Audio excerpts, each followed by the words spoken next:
서점이 미어터지는 불금을 꿈꾸는 책 팟캐스트 금요일 책에 빠지다 지금 시작합니다.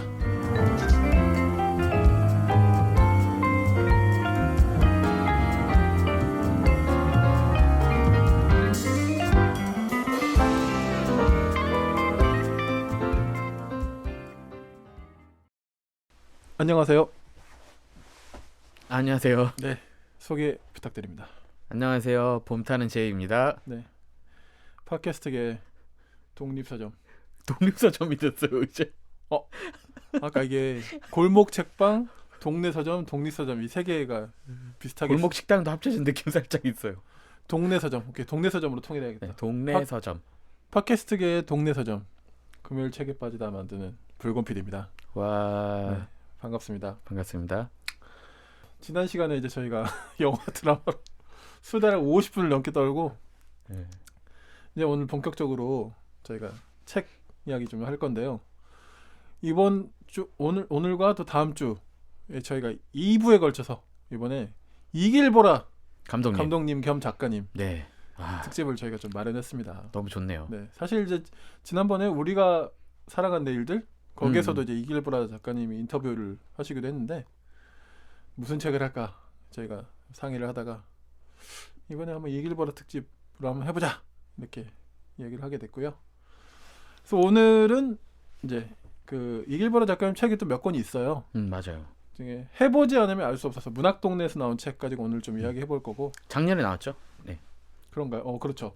그리고 다음 주에는 다큐멘터리로 일단 나왔고, 그렇죠. 그 다큐멘터리를 만드는 어떤 제작 과정까지 좀 담아낸 기억의 전쟁. 네. 네. 동명 똑같은 맞습니다. 제목으로 기억의 전쟁. 네. 예. 올해 나왔습니다 이 책. 네, 그렇죠. 나온 지 얼마 안 됐죠? 네, 2월에 나왔으니까. 네. 네. 그렇게 좀 저희가 이야기해 보려고 합니다. 해보지 않으면 알 수 없어서 이 책 보셨나요, 제인이? 네, 저 작년에 거의 나오자마자 봐서 네, 감상이 많이 남아 있습니다.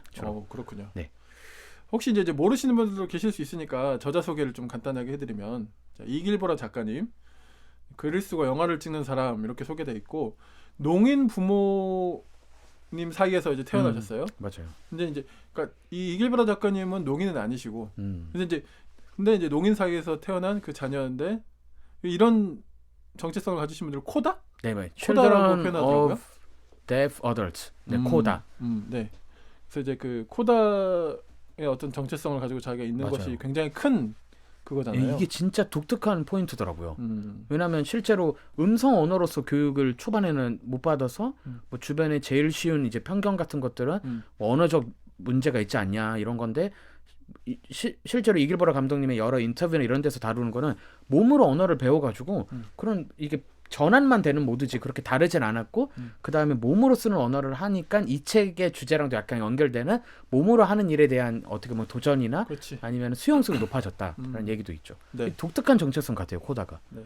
어쨌든 이 가장 이길보라 감독님을 설명할 때 있어서 가장 먼저 나와야 될 설명이기도 하죠. 그렇죠. 고등학교 1학년 재학 중에 이분이 아시아 8개국으로 배낭여행을 떠나십니다. 아, 좋아요. 네. 참 이런 거 보면 저는 이런 고등학교 1학년 때 뭐 했지? 저는 필리핀 갔습니다. 유학. 이따 제가 물어볼 것도 있는데. 아, 그래요? 저는 고등학교 1학년 때 그냥 우유팩 차고 우유팩을요? 이제 교실에서 놀 때 찼다고? 우유팩 차기 이런 거나 하고 있었. 네, 그것도 제 소중한 추억이긴 하지만 갑자기 고1 때 우유로 우유팩을 찼다. 우유팩을 찬 후 학교로 돌아갔고. 그만해요. 하여튼 전 왜냐면 제가 제일 뭐랄까 저는 절대 할 일이 없는 캐릭터인데 제가 제일 또 동경하기도 하는 사람의 유형이에요. 이런 분 이렇게 막 나가시는 네. 제도 밖으로 이런 게 좀 경험 그러니까 이렇게 좀 시도해보고 막 이런 거 있잖아요. 근데 저는 그런 사람이 아니라서 더 그런 것 같아요. 저는 이제 뭐 전혀 그런 삶과는 동떨어진 삶이 살았고. 네.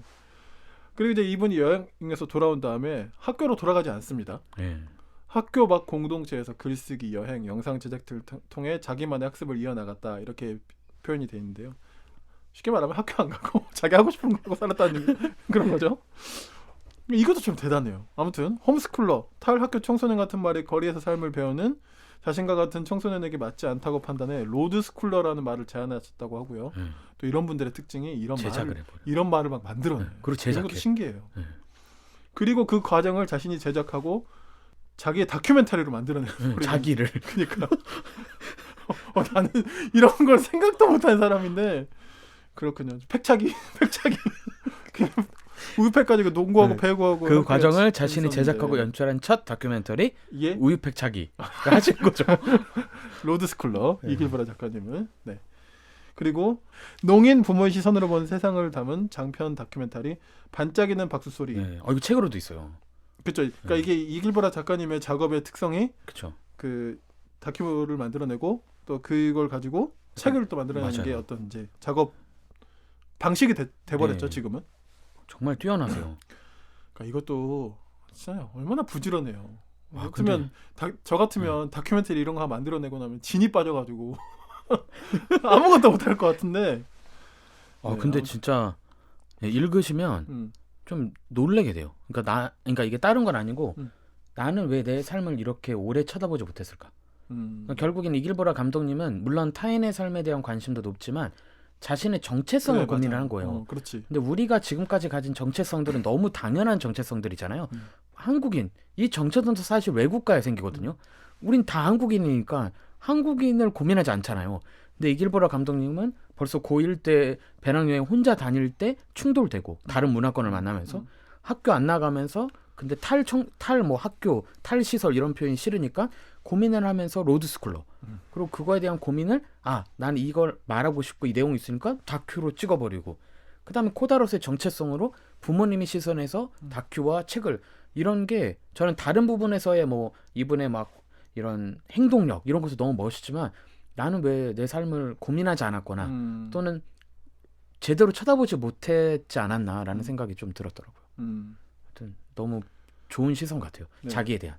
저도 이제 시간이 되면 이 반짝이는 박수 소리까지 보고 오고 싶었는데 제가 보지는 못했고 근데 뭐 이 방송 녹음하고 나서라도 언제든 네네. 볼 생각을 가지고 있어요. 그리고 이제 베트남 전쟁 시기 한국군에 의한 민간인 학살 사건을 둘러싼 다양한 주체의 기억을 담은 다큐멘터리 기억의 전쟁을 만들었고요. 최근에 이제 아까 이제 저희가 말씀드렸죠. 그리고 이제 지은 책으로는 뭐 길은 학교다 이게 이제 그 로드스쿨러에 대한 그 당시 이야기 같아요. 반짝이는 박수 소리, 우리는 코다입니다라는 책도 이건 이제 공저한 책인 것 같네요. 네네. 이런 책도 이제 쓰셨습니다. 이 책의 부제가 삶의 지도를 확장하는 배움의 기록이라고 되어 있어요.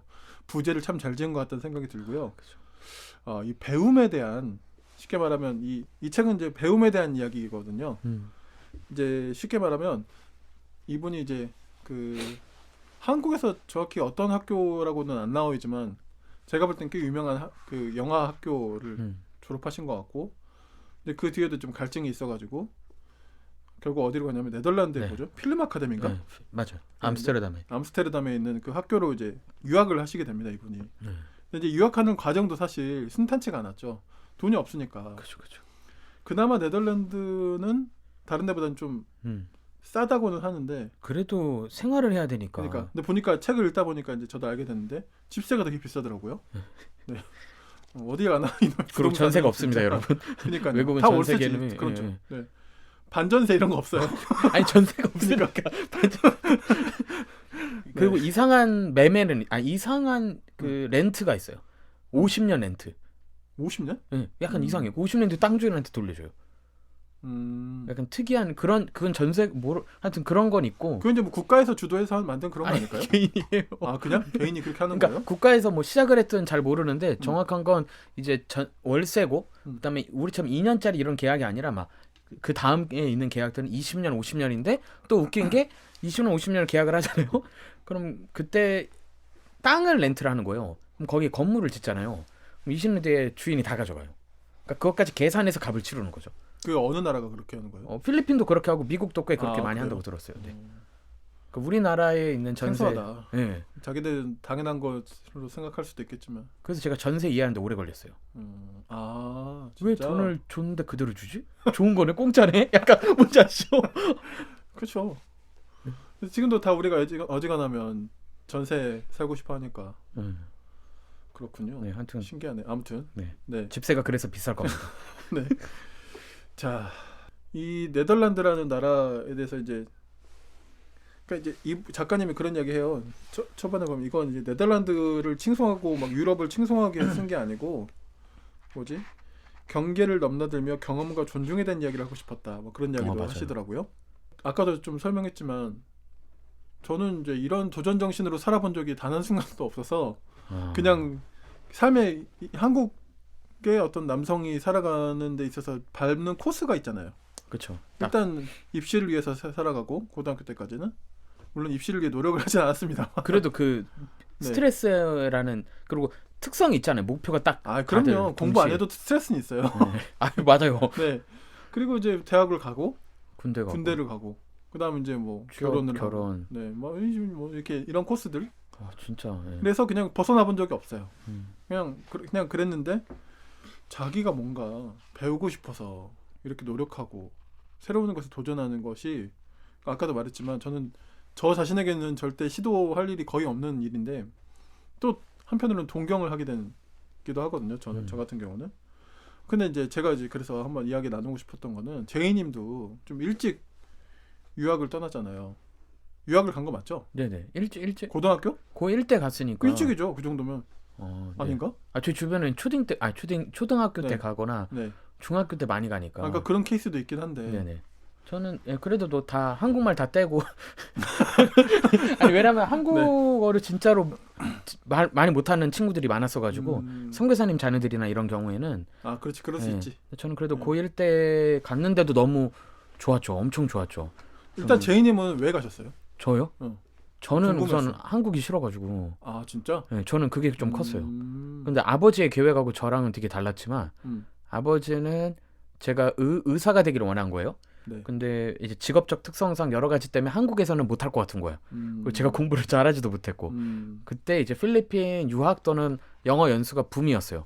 그리고 아버지 지인도 있었고 네. 그러니까 그럼 필리핀에서 영어를 하고 싸니까 그리고 미국으로 가자. 그 케이스가 꽤 많았거든요. 그래서 근데 그걸 저한테 한마디도 안 하시고 자꾸 중1 때부터 그 방학 때마다 필리핀을 가는 거를 데려가셨어요. 그 3주, 2주 이렇게 맛을 보여주려고? 맛을 보면서 그 선교사님, 그러니까 제가 선교사님 집에서 홈스테이를 했는데 그 아버지 지인인데 그 집에서 자꾸 맛보기를 하는 거죠. 그러니까 잠깐 가니까 얼마나 좋아요. 좋지. 좋지. 근데 이제 한국이 제가 싫을 때였거든요. 그러면서 저는 이제 한국이 싫고 그리고 필리핀에 처음 가면 다들 느끼는 건데 한국 사람은 엄청 좋아해줘요. 그리고 칭찬을 잘해요. 그러니까 영어권 문화가 좀 그래요. 구체적으로 칭찬해줘요. 그렇지. 그리고 옷차림에 대한 차별이 진짜 있겠죠. 있긴 한데 정말 없어요. 그러니까 정말 자기 마음대로 입어도 되고 그리고 너 오늘 색깔 되게 잘 어울린다. 너 색깔 되게 어디서 샀어? 이런 게 너무 흔해요. 그러니까 구체적 칭찬들이 많은 세상이니까 제가 얼마나 좋았겠어요. 근데 또 그 시기가 딱 중학교 고등학교 때가 자존감 이제 쩔었을 때죠. 특히 이제 옷 때문에 약간 그런 그러니까 제가 제이님 때는 잘 모르겠는데 저희 때 같은 경우는 그 브랜드 부심이 되게 심해가지고 뭐 별거 아닌데 지금 생각해 보면 뭐 그런 거 입어서 막 벨트 막 버클 이런 거 막 보이고 다니고 막 이랬었는데 애들이. 맞아요. 그리고 저는 그때 자존감이 되게 낮았을 때 네. 거기 갔는데 그 사람들은 자존감이 좀 높은 나라였어요. 실제로도. 그러니까 너무 좋았죠. 저야 한국이 너무 싫고. 그래서 저는 이제 도피성으로 도망간 거고 이제 아버지는 그 원대한 꿈을 품었지만 다 깨졌죠. 당연히. 네, 저는 의사가 되지 못해서 여기 있습니다. 하필 삐를 하다니. 네, 그렇죠. 네, 그렇군요. 어쨌든 그래도 그 우리나라가 아닌 그렇죠. 타국으로 고등학교, 가서 대학교, 네. 그런 공부를 해본 입장에서 보신 이 책의 소감이 혹시 좀 있나요? 특별하게 와닿거나. 특별하게 와닿는 부분이 엄청 많았어요. 교육적 그럴 측면에서. 것 같아서. 네. 그리고 암스테르담 얘기하면서 거기서 느낀 차별은 아니고 사회적으로 다르니까 당연히 소속감 이런 문제나 이런 것들은 사실 유학생은 다 어느 정도 공감을 하죠. 근데 약간 나이대도 좀 중요한 것 같고 그 문화에 가서 뭘 하는지도 중요한데 결론적으로 저는 이 책에서 제일 동질감을 느꼈던 건 그냥 소속감에 대한 고민들이죠. 소속감. 그럼 나는 한국인인데 한국이 아닌 곳에 있어야 되고 비자를 연장을 하든 비자를 전환을 해야 되고 나는 그 언어가 익숙하지 않고 근데 또 그런 어려움들이 있죠. 당연히 뭐 한국 음식 못 먹고 이런 게 있겠죠. 근데 이제 또 다른 거는 뭐 이길보라 감독님도 나오는 주제지만 그 사람들이 다른 것을 좀 다르다고 손가락질하지 않고 좀 잘 받아주는 측면이 있고 저 같은 경우도 그런 걸 많이 경험했죠. 그래서 그런 게 좀 이어졌던 것 같아요. 약간 한국에서는 전 아직까지도 들어보지 못했던 칭찬들을 다 필리핀에서 들어봤고 그리고 애정 표현도요. 그러니까 이게 남녀 간 애정 표현 말고 저는 학부모 중에 한 분하고 친해진 거예요.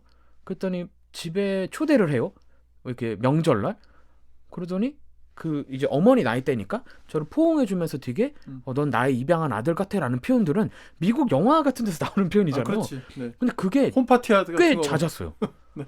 그렇게 나를 치켜 세워주고 정말 좋아해주고 약간 그렇게 존재로서 쳐다보는 시선이 물론 이제 다 그런 건 아니겠지만 저도 그런 경험이 필리핀에서 있었고 그리고 이 이길보라 감독님 내용도 두 개가 같이 있는 거예요. 하나는 한국인으로서 거기에 갔기 때문에 언어적 문화적 어려움도 있고 소속감 고민들이 있었는데 또 역설적으로 그 안에서 느끼는 또 다른 소속감 그리고 나를 나대로 봐주는 거. 저는 이게 책을 제가 작년에 읽어서 좀 헷갈리는데 이 책인지 인터뷰에서 얘기하신 건지 조금 헷갈리는데 어떤 게 나오냐면 한국에서 자기를 코다라고 설명하면 사람들이 우와 약간 이랬다는 거예요. 특이하다. 너의 배경이 뭔가 발언권을 주는 느낌이 그치. 있었죠. 근데 암스테르담 가서 얘기를 하는데 우리 엄마 아빠는 이 데프 책에- 어덜트야. 이 책에 나오는 그쵸. 네. 그랬더니 다들 아무 반응이 없다는 거예요. 멀뚱멀뚱. 그래 뭐야? 그래 이렇게. 그러니까 따지는 건 아니고 그러니까 그래 그치. 네. 그래서 당황했다는 말. 맞아, 그래서 맞아. 그것 때문에 자기가 이 정체성으로 결국에는 끝나는 게 아니라 이걸 가지고 어떤 시선, 어떤 관점으로 이야기를 하는지를 들려줘야겠구나로 이제 이어가는 부분이 저는 되게 와닿으면서도 좋았습니다. 네. 결론은 외국 가시면 좋겠어요, 다들. 경험을 짧게라도. 왜냐하면 한국은 그 남의 시선이 좀 다정하게 안 느껴지는 경우가 진짜 많은 것 같아요. 그러니까 그런 표현을 서슴없이 하는 것에 대한 비하 같은 게 있고, 그렇죠. 뭐야, 막 이렇게 오버하지 마. 왜 약간. 저래? 응. 뭐 이런 거 있잖아요. 그러니까 저도 읽으면서 뭐 여러 가지 할 얘기가 참 많은데, 저는 그런 지점도 좀 흥미로웠던 게 이런 이길보라 감독님이 이렇게 막 시도하고 막 지체 없이 경험하려고 막 떠나고 이런 부분들이 굉장히 저는 동경을 한다 그랬잖아요. 근데 제가 볼 때 이렇게 동경하는 사람도 거기 가서 한국인으로서 한국인이기 때문에 이 딱 아까 그 사람들과 어울리면서 경험하게 되는 그런 당황스러움. 그렇죠. 인종차별이 있을 수 있죠. 그러니까 그런 이야기는 거의 없었고, 네, 맞아요. 없고 한국에서는 되게 당연한 것이 어, 한국에서는 굉장히 이거에 대해 스트레스 받고 조심스럽고 한국인으로서는 이런 말 해도 될까? 이런 표현을 해도 될까? 이런 거 물어봐도 될까?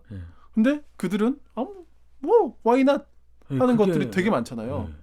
그러니까, 소름이에요. 그러니까 이런 사람 내가 볼 때 굉장히 좀 앞서간다고 생각하는 그런 앞서가는 것처럼 보이는 사람도 그런 강압에서 되게 눌려 있었구나. 그런 걸 좀 발견하게 되면서 그런 지점도 좀 흥미로웠어요.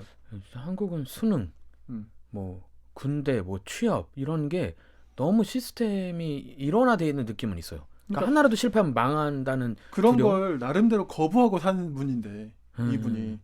이 사람도 더 자유로운 자유분방한 갔더니? 세상에 갔더니 되게 경직돼 있는 거지. 그렇죠. 이게 참 그래서 여러 가지 생각이 좀 들더라고요. 진짜 나 같은 삶에 가면 죽을 것 같아. 너무 힘들어서 막 그 공기가 너무 힘들 것 같아 나는 거기 가면.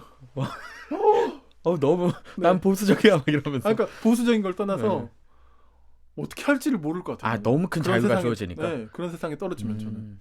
그런 생각도 좀 들었고 그치. 네덜란드 하면 또 굉장히 그 가장 프리한 세상 중에 그렇죠. 하나. 마약이 허용. 네. 대마초 허용하고. 네, 여러분 커피숍 가시면 안 또 됩니다. 동성결혼 네. 합법화가 가장 최초로 된 나라이고. 그렇죠. 이런 세상 저는 이제 네덜란드를 또 잘 모르기도 해가지고 여기서 이길보라 작가님의 어떤 그 네덜란드에서의 이야기들이 참 하나하나가 그렇죠. 총리 에피소드 다 신기한 이야기들이에요. 보면 자전거 타는 총리. 그러니까요. 네, 그런 자전거 이야기도 하죠. 또 저기 제이님 인상적인 부분 혹시 생각나는 거 있습니까? 저는 일부에서 그 수화 언어 관련된 게 좀 인사이트가 컸어요. 네. 네. 그러니까 다른 건 아니고 그 뭐 1, 2장에 아마 나왔을 내용인데 언어가 바뀌면 세상도 바뀐다라는 내용들에서 그 뭐랄까 저는 관계적 측면에서 우리가 지금 보통 이야기를 할 때 입술도 잘 안 볼 때가 많죠. 사실 음성으로 들리니까. 그러니까 사실 핸드폰을 하면서 누군가랑 대화를 할 수도 있고 친구를 만나도 계속 친구를 바라보면서 대화를 잘 안 하게 되죠. 왜냐하면 우리는 음성적으로 들리니까. 근데 수화라는 언어의 특성은 그 사람을 보는데 입술만 보지 않죠. 또 몸을 보는 거예요. 그렇지. 그래서 그거에 따라서 그 사람의 컨디션, 마음 상태까지 다 돌보면서 위로할 때도 우리가 말로 그냥 힘내, 뭐 괜찮아가 아니라 몸으로서 말해주면서 터치로 이어지는 그러니까 언어 자체가 갖고 있는 저는 그게 옛날에는 제한적으로 본 거죠. 결국에는 음성으로 안 되니까 얼마나 불편할까. 였는데 이 책을 읽었을 때 다른 관점은 세상을 보는 그냥 렌즈가 다른 느낌인 거예요. 그래서 갑자기 떠오르는 옛날에 테드 창의 단편 소설인 어라이벌. 그 영화로 어라이벌로 나왔고 그다음에 당신 인생의 이야기일 거예요. 아마 원제 이름이 제목이. 그리고 이제 한국에서는 컨택트라는 영화로도 나왔는데 외계 언어를 배우니까 이 사람이 보는 세상의 관점이 달라지거든요. 시간에 대한 관점이. 근데 저는 수화 언어도 그 관계적 측면에서 엄청난 변화가 있는 것 같죠. 왜냐하면 그 사람을 진짜로 봐야 되고 얘기를 하려면 그리고 귀 기울인다는 생각을 떠나서 몸을 기울여야 되니까 좀 그런 측면에서 이런 언어가 갖고 있는 좀 진한 어떻게 보면은 스킨십 같은 그런 느낌, 애정이 좀 느껴져서 좋았고 그런 렌즈로 이길보라 감독님의 도전들이 좀 연결되는 것 같아요. 그러니까 이분한테는 이게 하나의 언어인 거죠. 자기가 뭔가를 도전하고 행동하는 게. 근데 음성 언어 문화에서는 이거는 되게 또 다른 색인 거죠. 왜냐하면 대화를 한다는 게 몸을 안 움직여도 할 수 있으니까. 그래서 거기서 오는 저는 차이가 있어서 우리가 감각적으로 어떤 언어를 사용하고 그 언어를 기반으로 생각하는 게 너무 제한적이지 않을까. 책도 사실은 다른 세상을 보게는 하지만 물론 이길보라 감독님의 이야기를 책으로 저희는 읽지만 그럼에도 이것도 제한적인데 만약에 우리가 다른 언어를 해보면 어떨까 해서 수화를 잠깐 배워보기도 했습니다. 그런 맥락에서 보면 팟캐스트는 어떻게 보면 좀 농인들께 죄송한 콘텐츠이네요. 그렇죠. 네. 클럽하우스에 대한 비판하고도 이어질 수 있죠. 그렇죠. 그런 맥락이기도. 또 하나 이제 이야기해 주시니까 기억나는 에피소드 중에 하나는 그 네덜란드에서 어떤 방송에서 그 어떤 힙합 그룹의 음악을 이제 보여주는 건데 그 수어를 통역하시는 분도 똑같이 선글라스 끼고 막 그래가지고 똑같이 스웩 막 이런 거 하면서 하는데 그게 인상적이었다고 하는데 그래야 전달이 되니까. 그러니까. 근데 그게 정말 저도 공감이 됐고 그러면서 이제 이길보라 감독이 뭐라 그러냐면 한국의 수어 통역사 그분들을 뭐라 하는 게 아니고 그렇죠. 문화죠 사실. 다 정장 입고 무표정하고 하얀 와이셔츠. 근데 간혹 가다가 보면 아닌 분들도 계시긴 하더라고요. 되게 표정을 막 그렇게 하시는 분도 계시더라고요.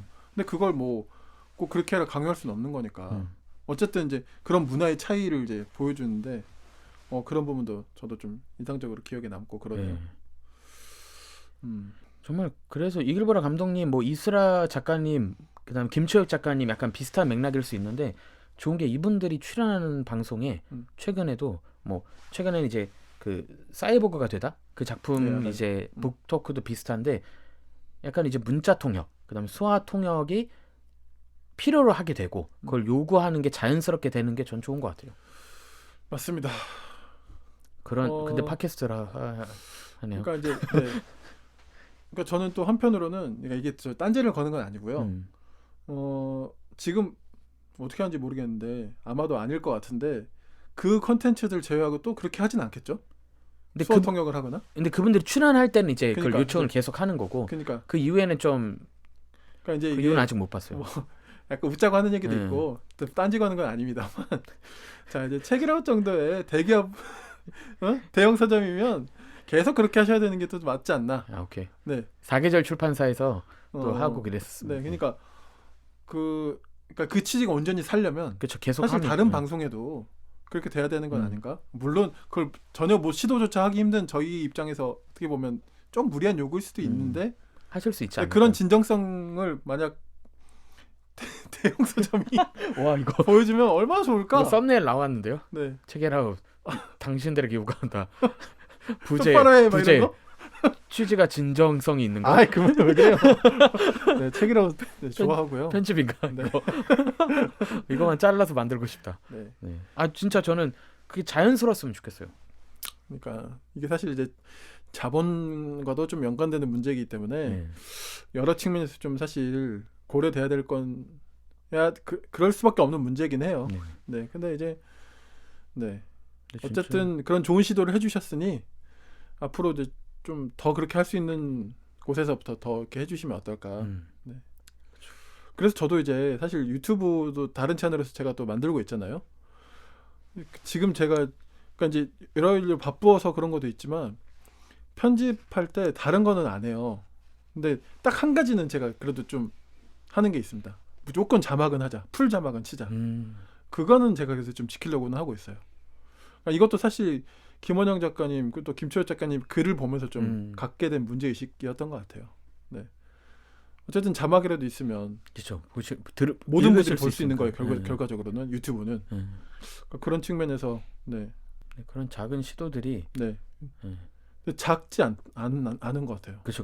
그런 것들이 약간 이글보라 감독님의 이번 책도 비슷한데 분명히 개인의 이야기예요. 지극히 개인적인 얘기인데 이게 또 지극히 대중적인 이야기, 그러니까 더 너머의 사람들을 품는 이유가 자기 자신을 정말 다정하게 진지하게 쳐다보니까 그 이길보라 감독님과 비슷한 사람들에 대한 이야기들이 같이 나오게 될 수밖에 없고 뭐 단적인 예로 코다 같이. 그리고 이길보라 감독님이 외국에서 네덜란드에서 있었던 얘기를 담아내니까 또 유학이나 또는 타 문화권에 있었던 사람들의 얘기가 같이 나오게 되고 거기서 만나는 외국인들과 그리고 나중에 나오겠지만 무지개빛 박수소리 이런 것들을 통해서 성소수자 관련된 이슈들이 나오니까 그거에 관련돼서 또 소외당했던 사람들의 이야기가 같이 소환이 되잖아요. 그러니까 지극히 개인적인 얘기를 풀어내는데 점점 외연이 넓어지는 거죠. 저는 뭐 작년부터 얘기한 이게 에세이의 가장 큰 힘 중에 하나인데 좀 그런 측면에서 너무 이런 에세이들이 이제 진짜 외연을 넓혀가게 만드는 것 같아요. 나의 이제 껍질도 벗게 만들고 그런 거에서 괜히 감동을 받게 되는 거죠. 분명히 개인 이야기인데 그 개인에 내가 들어가기도 하고 또는 내가 만나지 못한 개인들이 들어갔을 때 정말 그렇게 붉은 PD님이 고민해서 실천하는 자막 넣기 누가 보면 아무것도 아닐 수도 있고 왜 번거롭게 너라고 말할 수 있는 게 이런 책들이나 이런 주제들이 이어졌던 것 같아요. 금요일 밤에는 모두 책에 빠져봐. 풍부한 지식은 오늘 우리의 사냥감. 더 나은 세상이 다가오기를 바라는 그대가 이 시대의 진정한 철학자. 그리고 또 한 가지는 또 제가 인상적이었던 부분은 이길보라 감독님이 이 기억의 전쟁을 작업하는 과정에서 편집자와의 협업하는 그 장면이 되게 인상적이었어요. 한국의 특히 다큐멘터리 제작 시스템은 자본도 좀 부족하고 하다 보니까 감독이 편집까지 다 책임을 지는 구조인데 이제 여기서 이 암스테르담의 그 필름 아카데미에서 배우면서 이제 들었던 이야기 중에 이기보라 감독님이 가장 많이 들었던 이야기 중에 하나는 너가 편집자와 한번 협업을 해봤으면 좋겠다 라는 이야기를 많이 들었고 그럼 이제 누구랑 같이 할까? 근데 이제 여기서 또 이제 약간 한국적인 사고가 작동이 되는 거죠. 자기는 이름도 없는 그냥 학생 이거 신인 감독인데 누가 편집자를 어디서 구하지? 난 돈도 부족하고 이게 기억의 전쟁은 이 학교 프로젝트가 아니었잖아요. 그러니까 더 부담이 됐겠지. 그래서 이제 소개를 받은 사람인 그 사람 이름이 뭐였지? 굉장히 A급 편집자시고 학교의 그 선생님이고 그런 분이 있었잖아요. 그러니까 이제 주변에선 그분한테 부탁해. 왜 안 돼? 너무 쉽게. 그러니까 이 사람들은 주로 하는 얘가 와이낫. 맞아요. 에피소드 있지 않아요? 그러니까 다 와이낫이야. 왜 안 돼? 그냥 괜찮아. 이야기해. 다 이런 거잖아. 처음에 약간 화냈어. 속으로. 뭐 이렇게 쉽게 얘기하냐고. 그러니까 우리는 사실 엄청 고민한 우리 문화에서는 고민 아니라 안 하죠. 와이낫이 나올 걸 안 하지 않아요. 그러니까 고민을 했는데 어쨌든 이제 그분이 바빠서 그분은 못 해줬지만 이제 다른 분은 소개를 시켜줘요. 근데 그분도 사실 굉장한 실력자시고 근데 그 사람과의 협업에 대해서 실제로 이제 보니까 그분하고 진짜 했고 기억의 전쟁 제가 이제 그 마지막에 크레딧 올라가는 것에도 그분 이름을 봤거든요. 여기 뒤에도 살짝 나와요. 패트릭 그 이야기들이. 네. 하여튼 패트릭과 이제 협업하는 과정에 대해서 보는 것도 되게 재밌었고요. 저는 이제 뭐 전문 영상 제작자는 아니지만 어쨌든 영상을 굉장히 영화나 이런 걸 좋아하는 입장에서도 그 과정을 보는 것 자체도 되게 재밌더라고요. 감독이 다 찍고 자기가 만든 작품인데도 편집자가 보는 입장에서 그 작품을 바라보는 관점이 또 되게 재밌었고 맞아요. 그 조언들이 굉장히 흥미로웠고 음. 네 그런 지점들은 저도 되게 사실 모든 컨텐츠 작품은 다 편집의 산물이잖아요. 그렇죠. 갈수록 편집이 더 중요해지고 네 어떻게 보면 편집은 좀 나쁜 말로 나쁘게 가면 권력이 될 수도 있고 그렇죠. 그 편집이 누군가에게는 그걸 뭐라 그러지? 심의? 그걸 심의? 뭐라 그래야 되죠? 심의 그걸 제한하는 걸 뭐라 그러죠? 제한? 무슨 심의 말이야? 제한 한계 제한 뭐야? 뭐 무슨 말이죠? 사전 검열이 될 수 있고 검열. 네, 누구한테는 그렇죠. 네. 그러니까 하여튼 전 편집이라는 것에 대한 그 여러 가지 생각을 좀 하는 걸 좋아하는데 하여튼 그 과정을 보는 것도 지금 굉장히 재밌었어요. 또 다른 책 그 기억의 전쟁 이제 음. 저희가 또 다루겠지만 네. 그 책에서 저는 이제 편집자 포인트도 있는데 촬영 감독들의 포인트들이 너무 좋았어요. 그 이야기가 나오는구나. 네, 거기는. 되게 존중해줘요. 그러니까 음. 너가 찍고 싶지 않을 땐 찍지 마. 음. 그리고 특별히 뭐 그런 위령비나 이런 데 앞에서 묵념할 때 다른 이제 타 방송사들은 뭐든지 찍어야 되잖아요. 그럴 때 이길보라 감독은 미리 얘기를 해서 굳이 안 찍어도 되고 너가 마음 가는 대로 하는데 안 찍는 것도 나쁘지 않다라는 권한을 주니까 자기는 찍지 않았는데 주변을 돌아봤을 때 자기들만 찍지 않고 있었던 거죠. 그 장면을 실제로. 근데 그들의 고민은 묵념이라는 거를 왜 우리가 이렇게 영상화까지 너무 구체적으로 했을 때 생기는 그런 갈등이 있다면 그냥 안 찍기로 결정을 하는 거고 근데 또 다른 누가 담지 않을 예를 들면 뭐 잔치 그렇게 제사상을 준비하는 그런 부엌의 모습을 도리어 담는다는가 그런 관점에서 저는 그런 협업 같은 거를 암스테르담에서 잘 배워줬구나. 네.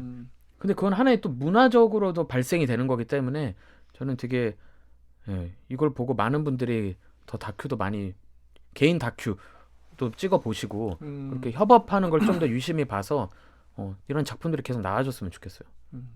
그렇군요. 이 썰은 이따 다음 회차에서 풀어야 되나? 네. 네, 그럽시다. 그렇게 할까? 아니 그러니까 뭐냐면 그게 그러면 그 이야기인 건가요? 그 뭐지? 촬영의 어떤 윤리성? 네, 그런 거죠? 네, 그거를 그 다음에 네, 합시다. 네, 네. 알겠습니다. 이게 30분 정도 나왔고 네. 다음 회차에서도 좀 썰을 풀어줘야 되기 때문에 풀어야 되기 때문에 여기서 다 쓰면 안 돼요. 아끼겠습니다.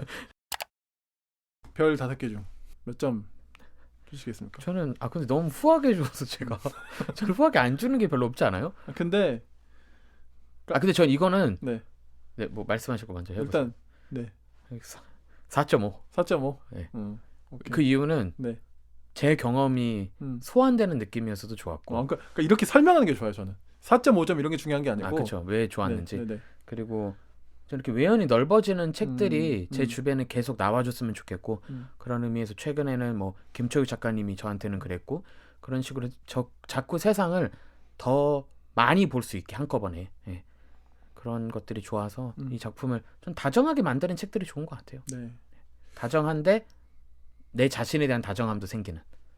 그래서 정말 저는 이 책은 진짜 근데 청소년들이 많이 읽어서 해외로 다 나가버렸으면 좋겠어요. 왜냐면 저는 한국의 그런 수능 문화와 네. 이런 지금 저도 여기서 살았는데 전 처음에 이제 필리핀에서 한 거의 고등학교 대학교 다 나왔을 때 제일 힘든 게 너무 차가웠어요 사람들이. 누가 손수건을 떨어뜨려서 손수건 제가 주워다 주면서 눈 웃음을 했거든요. 근데 그게 왜냐면 필리핀은 서로 눈 마주쳐서 인사를 모르는 사람 엄청 많이 하니까 굿모닝 하이를 나는 내 지인들하고만 안 해요. 근데 거기 익숙해져서 줬는데 나를 막 찡그리면서 차갑게 지나갈 때의 그 차가움. 그래서 저는 근데 생각해보니까 주변에서 지금은 익숙해졌지만 모르는 사람하고 눈을 왜 봐요. 그래서 너무 차가운 게 저는 이게 너무 사람들이 이게 근데 자연스러운 게 아닌 것 같아요. 이것 때문에 스트레스도 받고 우울한 사람 얼마나 많아. 근데 필리핀은 극단적으로 말하면 진짜 웃을 일이 많아요. 땡큐를 그냥 산책만 해도 땡큐를 할 수밖에 없어요. 저는 Sorry, thank you. 가면 못 견딜 것 같은데. 케이스럼 때문에. 아니 그런 문화. 네. 처음에 근데 이게 눈 부담스러운 마주치고 사람이 이런 있어요. 거 있잖아요. 처음에 부담스러운 사람도 있고, 그리고 볼 뽀뽀하면서 인사하는 그런 것들 있잖아요. 그래서 저는 한국에 왔을 때 그게 힘들었던 게 내 몸은 왜 필요할까 한국에서. 왜냐면 목적만 이루면 끝나는 몸인 거예요. 밥 먹으러 하면 밥만 먹고. 근데 저는 그래서 이 책은 청소년들이 특별히 많이 읽고 청년도 많이 읽고 그다음에 저와 같은 이길보라 감독님도 90년대 생이기 때문에 90년대생은 이미 한국에서 조금 중간에 껴서 지친 세대인데 90년대생들이 특별히 더 많이 읽고 좀 힘을 얻었으면 좋겠습니다. 해외 많이 나갔으면 좋겠다에 대해서 한편으로 동의도 되는데 저 같은 성향 그리고 저는 또 자식을 키우는 입장에서 그 자녀가 있는 입장에서 그런 생각도 솔직히 들어요. 현실적으로는 그러니까 어쨌든 좀 큰 자본이 들고 그렇잖아요. 공교육 그냥 한국에서 공교육을 보내는 것보다는 돈이 훨씬 많이 들잖아요. 그렇죠. 고등학교까지는 일단. 그렇죠. 예. 근데 지금 고등학교도 무상으로 된 지자체도 이제 많거든요. 그러니까 이제 그런 것들 생각하면 사실 대부분 90% 이상의 선택은 공교육 안에서 이루어지는 현실. 그리고 저 같은 경우는 개인적으로는 일단 그 안에서 저는 그냥 뭐 일단 다른 선택의 여지가 없어요.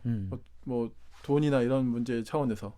그렇다면 이제 그 안에서 결국 저희 아이들 같은 경우는 그게 이제 정해져 있단 말이죠. 근데 애들이 물론 갑자기 이길보라 감독님처럼 막 이렇게 변해가지고 아빠 나 네덜란드 보내줘 이러면 막 만감이 교차할 것 같은 거죠. 저 같은 경우는 또 이제 모험을 좀 두려워하니까 그런 거 안 어려웠어요?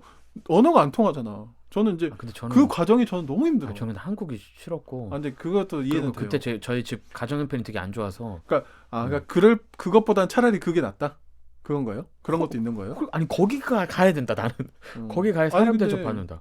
완전 다른 세계에 적응하는 거 되게 힘들지 않아요? 근데 여기서 이미 이거 약간 그러면 힘든 사람들에게 추천해야 되나? 아니 근데 그런 건 아니지만. 근데 저는 저기 너머에서 그리고 펜팔도 하고 막 이랬어요. 그 영어 선생님들하고. 그러니까 저 너머에 내 이름을 알고 있는 사람이 있다라는 것과 그들이 왠지 모르는 나도 그 세계에서 인정받을 수 있고, 근데 한국에 있으면 나도 그려지는 거예요. 제 미래가. A가 A로 끝날 것 같은 거야. 나의 삶의 변화가 있어봤자 A 마이너, A 플러스 정도지. 그냥 이 패턴에서 나는 산다면, 근데 거기서 제가 잠깐 맛봤던 또 다른 완전한 가능성은 또 다른 얘기이기 때문에, 그럼 저는 그러니까 제가 말하는 건 이민 이주는 아니고, 왜냐면 그 배낭 여행을 많이, 그러니까 한국 사람들 여행은 대체로 돈이 많이 드는 여행 코스예요. 그 도미토리 16인실 이런 데서 안 자니까. 근데 또 한때 또 요즘에 또 그게 유행이었던 때가 있더라고요. 그 코로나 전에. 그래서 막 도미토리 막 진짜 막 하루에 막 이불짜리 막 이런 데서 주무시는 분들이 있는데, 좀 그렇게라도 여행을 해보셨으면 좋겠어요. 그건 좋죠. 그러니까 이제 저도 되게 기성세대가 돼버린 거예요. 만약 우리 딸이 갑자기 막 이렇게 돌변해가지고 간다 그러면 40일 동안 막 한숨이 그러니까 여행 말고 여행은 권장하고 싶은데 이런 유학을 혼자 가겠다 이렇게 선언해 버린다면 그냥 막 이제 그냥 아빠 마인드가 돼가지고 이걸 영상으로 담고 싶다. 이미 근심 가지고 엄마 밥 먹고 싶어 이러고 울 거 이런 거만 생각하면 아씨 왜 보내 막 그런 생각부터 먼저 드는 그 기성세대가 돼버렸어요. 거꾸로가 될 수도 있죠. 뭐요? 딸은 너무 잘 지내는데 네. 붉은 피디님이 우시고. 그것도 당연히 그것도 맞고. 네. 집에서야 막 서로 막 티격태격해도 그렇게 또 떨어져 버리면 얼마나 보고 싶겠어요. 그러니까 이게 약간 학부모 상담 받는 느낌. 그러니까 약간 선생님이 이번에 그런 교환학생 프로그램 얘기를 했는데 앞에서 너 야 너 갈 거야? 너 아빠 가보면 안 될까? 너 네, 이런 분들에게 이 책을 추천합니다. 네. 딸의 인생은 딸의 인생이죠. 뭐야 대체 이게. 저도 4.5점. 네. 이유가 뭐죠? 저는 아까 계속 이야기하지만 제가 동경하는 그렇지만 동경합니다. 네. 0.5 까인 게 혹시 내 딸이 읽고 갈까 말이야. 네. 5점은 진짜 막 미치게 하는 책만 제가. 5점이 무슨 책 있어요, 근데? 이거 약간 그러게요. 논외긴 한데 영화는 딱 기억이 나는데 책은 잘 기억이 안 나. 그 시절에 5점은 있는데 지금 5점은 아닌 책들이 있는 것 같아요.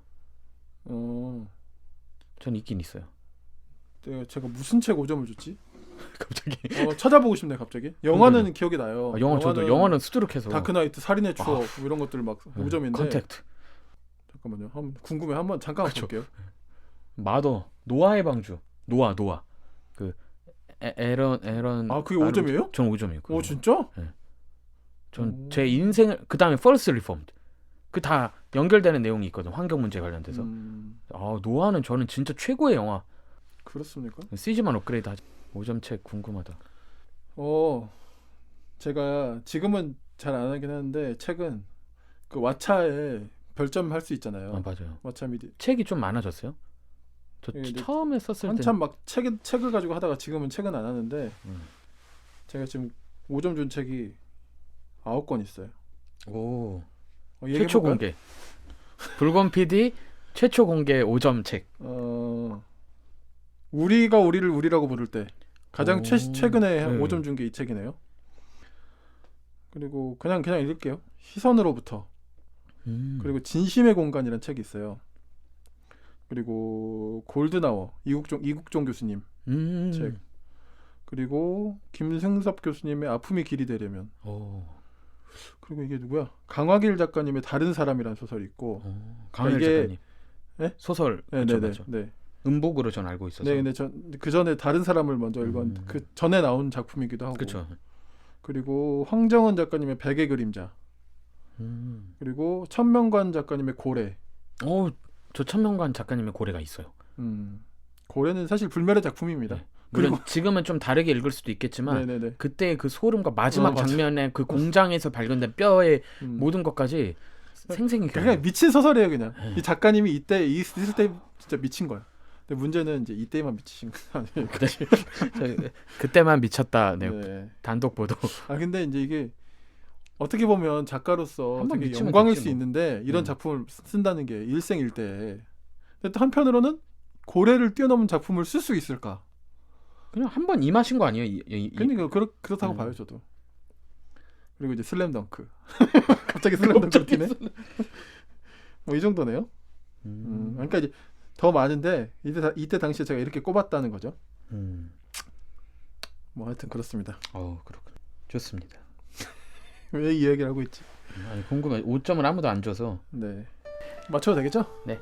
네. 다음 주에는 저희가 이제 또 이길보라 작가님 특집 네. 2탄 기억의 전쟁 또 네. 이어서 이야기할 테니까요. 최신작이죠. 네. 많이 들어주세요. 다음 주에 뵙겠습니다. 수고하셨습니다. 수고하셨습니다. 감사합니다.